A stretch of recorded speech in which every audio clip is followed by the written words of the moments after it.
ও ঠাকুমা, তারপর তারপর তারপর কি হলো? তারপর একদিন রাতে এই গাঁয়ের জমিদার দেখলেন এক অদ্ভুত স্বপ্ন। তিনি দেখলেন ভূতের রাজা এসে তাকে বলছে এই গাঁয়ের পাশে যে জমিটা আছে সেটা ভূতেদের দিয়ে দিতে। ভূতেদের দিয়ে দিতে?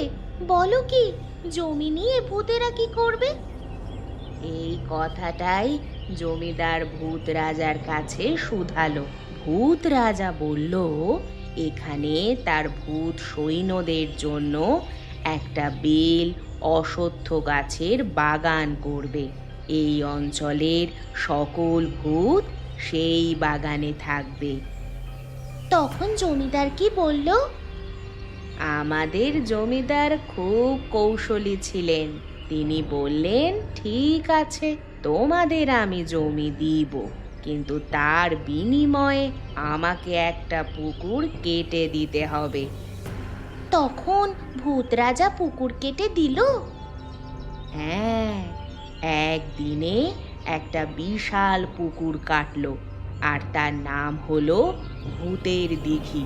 জমিদার সেই দিঘি গাঁয়ের মানুষদের উপহার দিলেন। তাদের জলের সমস্যার সমাধান হলো। তারপর কি হলো ঠাকুমা? তারপর সেই জমিদার ভূত দিঘির এই ইতিহাস ধরে রাখতে প্রতি বছর দিঘির পাড়ে একটা মেলার আয়োজন করেন। সেই থেকে শত শত বছর ধরে ভূত দিঘিতে মেলা হয়ে আসছে। ও, বুঝেছি, তুমি সেই ভূতনাথের মেলার কথা বলছো, তাই না? হ্যাঁ রে, প্রতি আশ্বিন মাসের শুরুর দিকে ওই মেলা হয়। এবারেও হবে। এবার দাদু ভাই মেলায় ভাতের হোটেল দিবে না? দিবে তো। বছরের এই একদিনই আমাদের হোটেল চলে। আশেপাশের গ্রাম থেকে কত মানুষ আসে, সবাই এই হোটেলে খাওয়া দাওয়া করে। সেই টাকা দিয়ে সারা বছর আমাদের সংসার চলে। আমাদের হোটেলে খায় কেন সবাই? কারণ আমাদের হোটেলের খাবার সবচেয়ে ভালো, সবাই খুব পছন্দ করে, তাই না? এই রে, বৃষ্টি শুরু হলো দেখছি। ঝড় নেই, জল নেই, হঠাৎ করে এই মৌসুমে বৃষ্টি হচ্ছে কেন? ও ঠাকুমা, কাপড়গুলো যে সব ভিজে গেল। আরে যা না, তাড়াতাড়ি কাপড়গুলো নিয়ে আয়, আমার আবার ওগুলো শুকাতে হবে।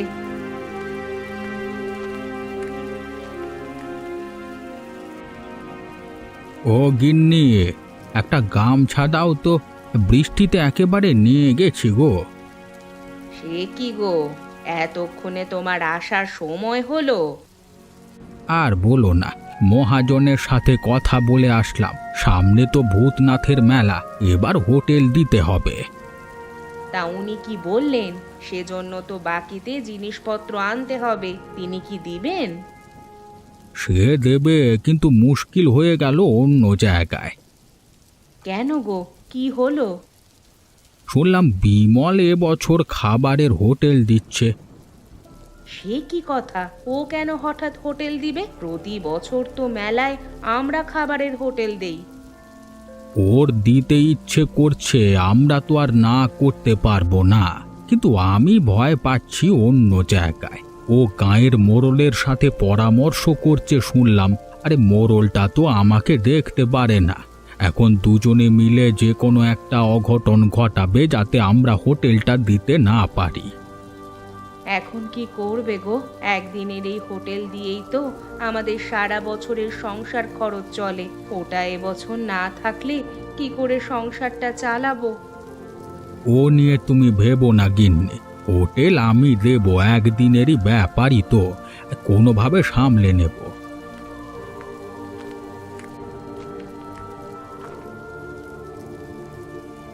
ও ঠাকুমা, এই নাও তোমার কাপড়। যা, ও ঘরে নিয়ে রাখ।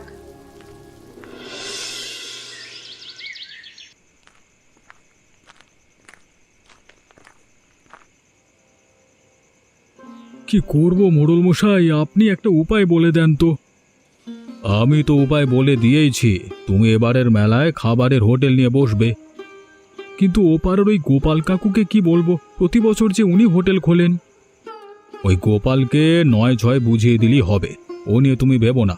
তুমি শুধু লাভের অর্ধেক টাকাটা আমার বাড়িতে পাঠিয়ে দিও। তা না হয় দেব, কিন্তু গোপাল কাকু দম্বার পাত্র নয়। শুনেছি ইতিমধ্যে তিনি হাট বাজার শুরু করে দিয়েছেন। তাকে থামাবার উপায় আমার কাছে আছে। কি উপায় মোড়ল মশাই, বলুন শুনি আমি। তোমার এত শুনতে হবে কেন? তুমি ব্যবসায়ী মানুষ, মন দিয়ে ব্যবসা করো। আমি হলাম এলাকার নেতা, আমি আমার মতো গুন্ডামি করব। বেশ, আমি তবে আজকে উঠি, আপনি বিষয়টা দেখবেন। হ্যাঁ, দাঁড়াও, আজকে আমার কন্যা নিজ হাতে পায়েস রান্না করেছে, 1 চামচ মুখে দিয়ে যাও। বিলক্ষণ, আজকে সকাল থেকেই মিষ্টি মুখ করবার খুব ইচ্ছে জাগছিল। আপনার এখানেই যে এসে হবে সেটা ভাবিনি। একেই বলে ভাগ্য, বুঝলে বিমল। আমার এখানে এসে কেউ খালি হাতে ফিরে যায় না, ভাগ্য তাকে 2 হাত ভরে দেয়। আরে তোমারও ব্যবসায় উন্নতি হবে। সব আপনার দয়া মোড়ল মশাই, আপনি আছেন বলে টিকে আছি। থাকবে থাকবে, আমি যতদিন আছি তোমরাও সুখে থাকবে। নাও নাও, এবার পায়েস খাও। কই রে জবা, পায়েসটা দিয়ে যা তো।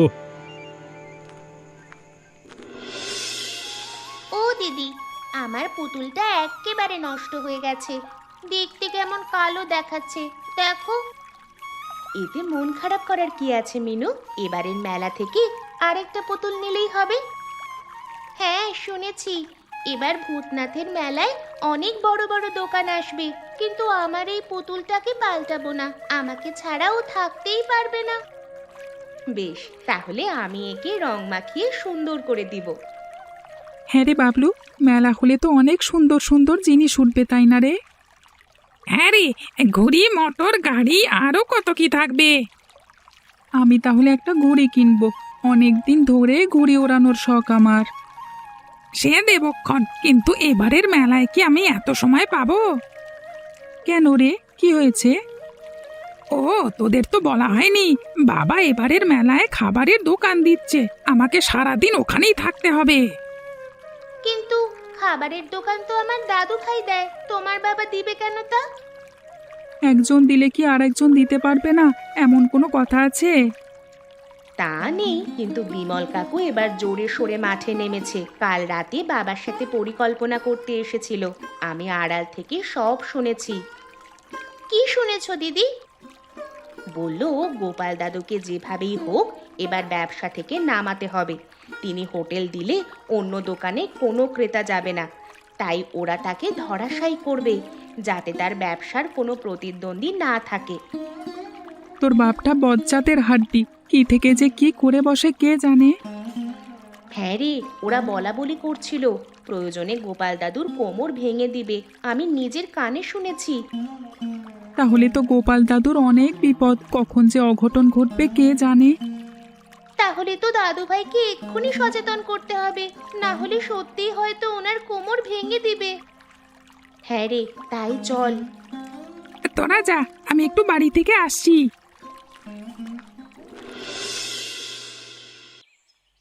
বুঝলে গিন্নি, এ কটা দিন ভালোভাবে ব্যবসা করতে পারলে আর পেছু ফিরে তাকাতে হবে না। একদিনের লাভ দিয়ে সারা বছর চলতে পারবো। কিন্তু তুমি কি এত লাভ করতে পারবে? এই ব্যবসায় তুমি নতুন, তার উপর গোপাল কাকুর একচেটিয়া হোটেল, ওখানে সুবিধা করা যাবে না। যাবে গিন্নি যাবে, বুদ্ধি থাকলে সব জায়গায় সুবিধে করা যাবে। তাছাড়া মোড়ল মশাই আছেন তো আমার সাথে, দেখবে ওই গোপালকে তিনি কিভাবে মেলা থেকে আউট করে দেন। হ্যাঁ, সে কি কথা গো, ওই মোড়লটা তো ভালো মানুষ নয়, যদি গোপাল কাকুর কোনো ক্ষতি করে বসে। করবে করবে, আগে ভালোভাবে বলেছিলাম হোটেলের ব্যবসাটা আমাকে দিয়ে দিতে, তখন দেয়নি। ওই কথা, তাহলে তুমি জোরের মেলায় হোটেল দিচ্ছ বাবা? সে কি বাবলু, তুই এখানে? আমি তোমাদের সব কথা শুনেছি মা, বাবাকে বলো এই কাজটা উচিত হবে না। গোপাল দাদু এতদিন ধরে মেলায় হোটেল দিয়ে আসছে, তিনিই দিক। কি, তুই আমাকে উচিত অনুচিত শেখাতে এসেছিস? একেবারে টেনে কান ছিঁড়ে ফেলবো হতচ্ছাড়া। বেশ, আমিও তবে তোমার হোটেলে কাজ করব না, একা একা কি করতে পারো দেখবো। ওগো ওগো, বাবলু যে রাগ করে চলে গেল, কি হবে এখন? আরে যাক না, দেখি ও কত দূর যেতে পারে। ও ভেবেছে কি ওর কথায় আমি ব্যবসা ছেড়ে দেবো নাকি? ওগো, এত বড় সর্বনাশ আমার কি করে হলো? এখন আমি কি করব প্রভু, কি করব? ওগো ঠাকুমা, দাদু ভাই কি হয়েছে? ঠাকুমা কি হয়েছে? কারো কান্নার শব্দ শুনতে পেলাম না, ও বাড়ির খুড়িমার গলার আওয়াজ না, কি হয়েছে ওদের?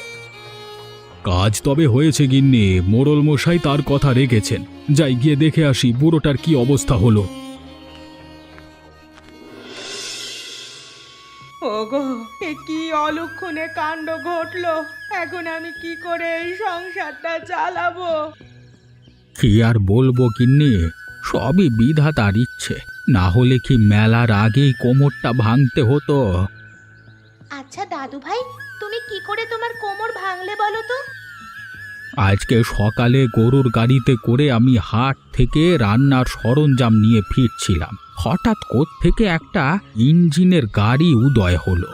ওটা এলো তো এলোই, একেবারে আমার কোমরের উপর দিয়ে গেল। আমার মন বলছে নিশ্চয়ই কেউ ষড়যন্ত্র করে এ কাজ করেছে, যাতে তুমি মেলায় হোটেল খুলে না বসতে পারো। আমারও তাই মনে হচ্ছে। এত আয়োজনের পর শত্রুর ষড়যন্ত্রই সফল হয়েছে। আমি বোধহয় এবছর আর হোটেল খুলে বসতে পারবো না।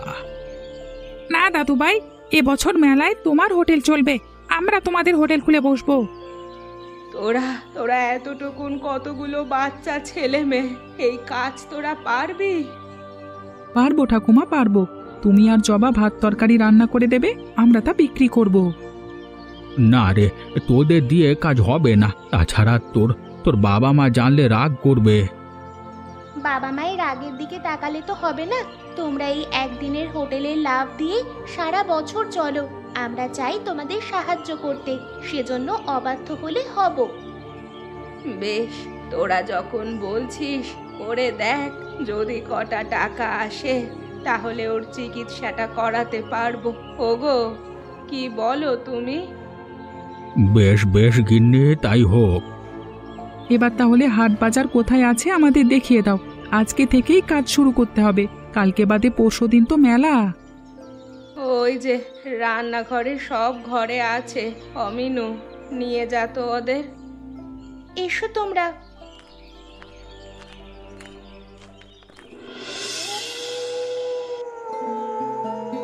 আমার ছেলে আর আপনার মেয়ে কি কাজটা করলো দেখুন তো। তীরে এসে ওরা তড়ি ডোবালো। ওরা নাকি মেলায় গোপাল কাকুর হোটেলটা চালু করবে।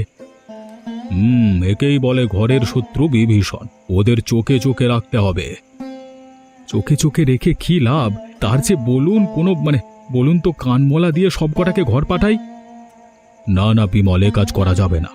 আজকালকার ছেলেমেয়েরা বড্ড বিপজ্জনক। পরে দেখা যাবে ওদেরই কেউ একটা তোমার হোটেলে আগুন দিয়েছে। এভাবে তো ভেবেই দেখিনি। তাহলে কি করা যায় বলুন তো? আপাতত তুমি তোমার হোটেলের কাজ বন্ধ রাখো। মেলায় আর হোটেল দিতে হবে না। বলেন কি? আমি কত আশা করে সব কাজ শুরু করেছি। এই মুহূর্তে যদি তা বন্ধ করতে হয় তবে তো ক্ষতি হয়ে যাবে। ক্ষতি হবে না।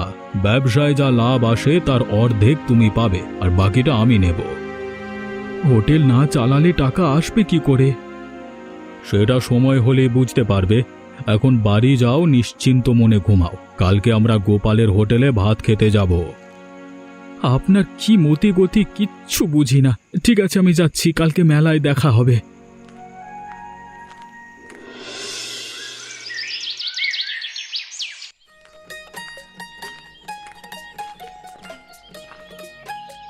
ও তপন, তাড়াতাড়ি সবগুলো গুছিয়ে নে, মেলা শুরু হয়ে গেছে। এখন হোটেলে ভিড় বাড়বে। করছি করছি। বাবলু, তুই ক্যাশে থাকিস, আর ঠাকুমা তুমি রান্নাটা তাড়াতাড়ি করো। আমার রান্না শেষ, কেবল পকোড়াগুলো ভাজা হলেই হয়ে যাবে। ও ঠাকুমা, আমরা মেলায় ঘুরতে যাব না? সবাই যে যাচ্ছে। যাব যাব, আগে এখানের কাজ শেষ করি, তারপর মেলায় যাব। শেষের দিকে মেলায় কম দামে সব জিনিস পাওয়া যায়, তখন গেলেই হবে। এই কে আছিস? তাড়াতাড়ি খাবার দাবার দে, এখানে শহরে বাবুরা খেতে এসেছে। আমি দিচ্ছি। এই তপন, তুই থালাগুলো নিয়ে যা।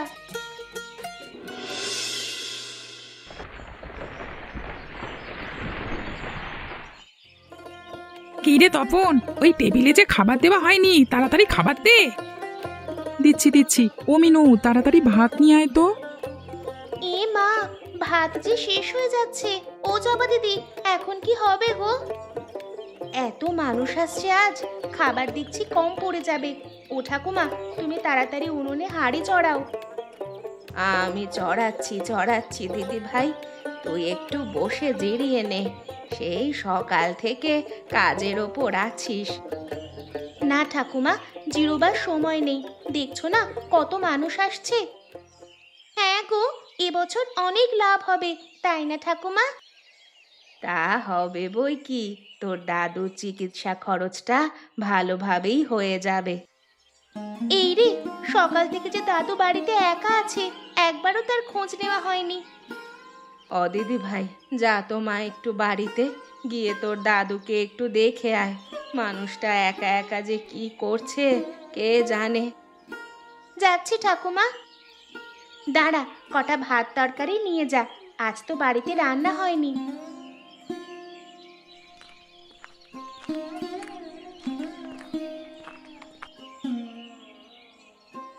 কোথায় গোপাল দাদা, কোথায়? শুনলাম তার হোটেল নাকি খুব জমজমাট চলছে। এই রে, মোড়ল মশাইটা চলে এসেছে। এখন না জানি কি আবার অনাসৃষ্টি কাণ্ড ঘটায়। বাবাও এসেছে সাথে দেখছি, নিশ্চয়ই আমাকে কান মলা দিয়ে নিয়ে যাবে। আমি বরং তার আগেই পালাই। দাঁড়া, তোদের কোথাও যেতে হবে না, আগে দেখি না ওরা কি বলে। ও তপন, তুই ওদের বসতে দে। হ্যাঁ হ্যাঁ, যাচ্ছি যাচ্ছি। আসুন মোড়ল মশাই, আসুন। আজকে আমাদের হোটেলে ছাড় চলছে। ভাতের সাথে আলুর দম, চিংড়ি মালাইকারি সব পাবেন। তা তপন, দেখছি তুই এ দোকানে কাজ করছিস। শুধু কি তপনকে দেখছেন? আপনার মেয়েকে দেখছেন না? আমার ওই বাঁদরটা দেখছি ক্যাশে বসেছে। চুপ কর বিমল, এভাবে বলতে নেই। তা বাবা, যা তো তপন, আমাদের জন্য 2 থালা ভাত আর ইলিশ ভাজি নিয়ে আয়। ইলিশ ভাজি? ইলিশ ভাজি তো নেই, আমরা এটা রান্না করিনি। ইলিশ রান্না করিসনি? তাহলে কি রান্না করেছিস তোরা? এত বড় একটা মেলায় ইলিশ ভাজা নেই, এটা একটা হোটেল হলো? এছাড়া আরো অনেক খাবার আছে, আমরা তা দিতে পারবো। রুই মাছ, মুরগির মাংস, ডালের তরকারি, কই মাছ ভাজা, ওগুলো দেবো? না না, ওসব দিতে হবে না। মেলার প্রাণ হলো ইলিশ ভাজা। যদি এটাই না থাকে তাহলে কি ভূতনাথের মেলা হলো? ওরা ইলিশ না রান্না করে আমাদের মেলাকে কলুষিত করেছে। এই মোড়ল মশাই, আপনি এক্ষুনি এই দোকান বন্ধ করবার ঘোষণা করুন। তার করতে হবে না কাকু, আপনাদের পছন্দের ইলিশ মাছ আমাদের হোটেলে আছে। ইলিশ আছে? এই নাও তোমাদের ইলিশ ভাজা। এত কষ্ট করে আমাদের হোটেলে এসেছো, তোমাদের খালি মুখে কি বিদায় করতে পারি? কিরে তপন, এখানে ভাত দিয়ে যা। কিন্তু ও যে বললো নেই। মজা করেছে বাবা, আমাদের হোটেলে সব আছে, তোমরা যা খেতে চাও তাই পাবে। থাক, আর খেতে হবে না, এমনি পেট ভরে গেছে। চলো বিমল। যাক বাবা, বাঁচা গেল। এতক্ষণে আপদ বিদে হয়েছে। ওরা এসেছিল আমাদের হোটেল বন্ধ করতে, ইলিশ দেওয়ায় ঝোঁকের মুখে একেবারে চুন পড়েছে। কিন্তু হঠাৎ করে ও ইলিশ কোত্থেকে আনলো? এটা তো ঠাকুমা রান্না করেনি। হ্যাঁ রে জবা, এই ইলিশ হঠাৎ কিভাবে জোগাড় করলি? হঠাৎ করে জোগাড় করিনি গো ঠাকুমা। কাল রাতে বাবা যখন পরিকল্পনা করছিল কোনো বাহানা দিয়ে তোমাদের হোটেল বন্ধ করবে, আমি আড়াল থেকে শুনেছিলাম। তাই সকালে হাট থেকে ইলিশ এনে ভাজি করে বাক্সে ভরে রেখেছি, যাতে বাবা আসলেই দিতে পারি। যাক, তোর বুদ্ধিতে আজকে বেঁচে গেলাম, না হলে যে কি হতো আজকে। এখন এত সব চিন্তা করে কাজ নেই, সবাই নিজের কাজে মন দাও। আবার মানুষ আসতে শুরু করেছে। হ্যাঁ তপন, তাড়াতাড়ি টেবিলগুলো গুছিয়ে ফেল, আর তোমরা থালাগুলো পরিষ্কার করে ফেলো, আমি এদিকটা দেখছি। এখন কি হবে মোড়ল মশাই? আমাদের সব পরিকল্পনা যে ভেস্তে গেল। সব হয়েছে ওই বিচ্ছুগুলোর জন্য। ওদের উচিত শিক্ষা দিতে হবে। বিমল, এত উত্তেজিত হলে কি হবে? তুমি এক কাজ করো, আজকে রাতে আমার বাড়িতে এসো, শেষ টোপটা রাতে ফেলবো। কি করবেন রাতে? আজকে গোপালের বাড়িতে শীত কাটবো। আমি মানিক চোরকে সব বলে রেখেছি, ওকে নিয়েই রাতে আসবো। শোনো, এই কথাটা যেন কাকপক্ষী টের না পায়। রাত ঠিক 11টায় আমার বাড়ির পেছনে থাকবে, সেখানে থেকেই 3 জন রওনা দেব। ঠিক আছে, আমি সময় মতো চলে আসব। এখন বাড়ি যাও, আমি গিয়ে হাতের কাজগুলো শেষ করি। হ্যাঁ হ্যাঁ, রাতে অনেক কাজ, দিনে তবে একটু ঘুমিয়ে নিতে হবে। আর ছেলে বাড়ি গেলে কিছু বলো না, ওদের বিগড়ে দেখেছো তো, সব পরিকল্পনা ভেস্তে যাচ্ছে। না না, ও ছেলেকে আমি আর কিছু বলবো না।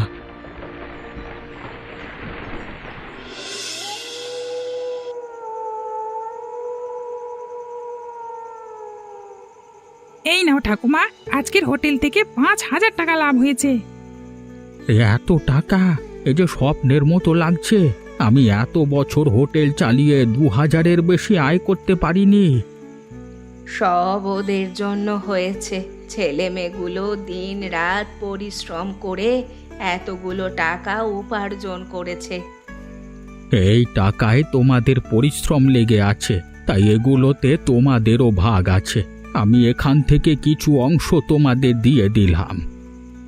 না না দাদু ভাই, এই টাকা তোমরা রাখো, তোমার চিকিৎসার জন্য এটা লাগবে। জবা একদম ঠিক বলেছে। আমাদের যদি কিছু করতে দিতে চাও তবে একবেলা রাজভোজ করাবে, পেট ভরে সবাই খেয়ে যাব। তাহলে আর দেরি কেন? গিন্নি, আজই খাওয়ার আয়োজন করো। না দাদু ভাই, আজকে নয়, আমরা বরং কালকে এসে খেয়ে যাব। এখন তবে যাই। ঠিক আছে, এখন তবে যা, আর জবাকে সাবধানে পৌঁছে দিস। ঠাকুমা, তুমি একটু আমার সাথে এসো তো, তোমার সাথে কিছু কথা আছে। কি কথা? আরে এসো না, তারপর বলছি সব।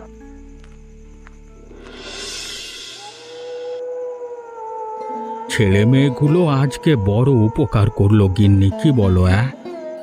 হ্যাঁ গো, এভাবে কেউ কারো সাহায্য করে না। আজ প্রতিবেশী হয়েও ওদের কাছে নিজের সন্তানের মতো সাহায্য পেয়েছি। তা জবা তোমাকে ডেকে নিয়ে কি বলল? বলেছে আজ রাতে আমাদের বাড়িতে চুরি হতে পারে, টাকার কথা সব গায়ে চাউর হয়ে গেছে। তাছাড়া মোড়ল আর বিমল নাকি এরকম পরিকল্পনা করে রেখেছে, কোনোভাবে আমাদের সাথে না পারলে চুরি করবে। সে কি, এই সংবাদ শুনে তুমি নিশ্চিন্ত হয়ে শুয়ে আছো? চিন্তা করার কোনো কারণ নেই, টাকা আমি পাঠিয়ে দিয়েছি। সে কি, কোথায়? জবার হাত দিয়ে মোড়লের বাড়িতে, সেখানে আজ রাতে রেখে কাল ওরা ব্যাংকে নিয়ে যাবে। যাক বাবা, তাহলে নিশ্চিন্ত আছে। মোড়লের বাড়িতে অন্তত নিজে শীত কাটবে না। এখন তবে ঘুমাও, আর আপনাদের শুভরাত্রি। এমনই মজার মজার গল্প দেখতে আমাদের চ্যানেলকে সাবস্ক্রাইব করতে ভুলবেন না।